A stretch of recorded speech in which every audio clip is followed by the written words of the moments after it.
আমরা সবসময় মেয়েদেরকে দূর থেকে ভালোবাসি, আর যখন কাছে আসি তখন তাকে অবহেলা করি। আমরা মাকে সবচাইতে বেশি ভালোবাসি, অথচ মেয়ে সন্তান হলেই সবার মুখ ভারী। বউ আমাদের সবার প্রিয়, কিন্তু মেয়ে হলেই দোষী।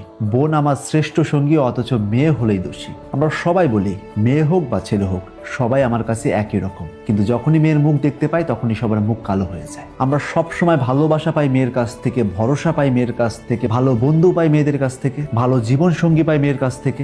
জীবনের শেষ ভরসাটাও দেয় মেয়েরাই, অথচ মেয়ে হলেই সবাই তাকে অবহেলা করে। আমরা সবাই ভুলে যাই আমরা যেই মাতৃগর্ভ থেকে প্রসব করেছি সেই মাতৃগর্ভটাও একটা মেয়ের। ঘরে যে রূপবতী বা গুণবতী স্ত্রী রয়েছে সেও কিন্তু একজন মেয়ে। যে বোনকে নিজের হৃদয়ের একটা টুকরো বলেন সেও কিন্তু একজন মেয়ে। সমাজ বলে মেয়ে নয়, ছেলেরাই বৃদ্ধ বয়সে শেষ ভরসা হয়, তারাই নাকি বংশের আলো ফোটায়। কিন্তু অন্যদিকে নিউজ পেপারে রোজ ছাপা হয় ছেলে বাবা মাকে বৃদ্ধাশ্রমে রেখে এসেছে, তাদের উপর অন্যায় অত্যাচার করছে, এমনকি তার বাবাকে কুড়াল দিয়ে হত্যা করেছে। কিন্তু আমার জানা মতে নিউজ পেপারে আজ পর্যন্ত এমনটা ছাপা হয়নি যে যেখানে মেয়ে তার বাবাকে অত্যাচার করেছে, বা মেয়ে তার বাবা মাকে বৃদ্ধাশ্রমে রেখে এসেছে, কিংবা তার মেয়ে তার বাবা মাকে হত্যা করেছে। আমি এমন সন্তান অনেক দেখেছি যেই সন্তানকে বাবা মা প্রচন্ড কষ্ট করে মানুষের মতো মানুষ বানিয়েছে, অথচ এখন সেই বাবা মাকেই পরিচয় দিতে অস্বীকার করে। অন্যদিকে আমি এটাও দেখেছি একজন মেয়ে দিনের পর দিন সংগ্রাম করে তার বাবা মাকে প্রতিনিয়ত বেঁচে থাকার ভরসা জাগাচ্ছে। আমি এমন ছেলে অনেক দেখেছি যারা বৃদ্ধ বয়সে তার বাবা মাকে ভাত দেয় না, অথচ একটা মেয়ে তার বাবা মার সম্পূর্ণ ভরণ পোষণ করছে। ভুলে যাবে না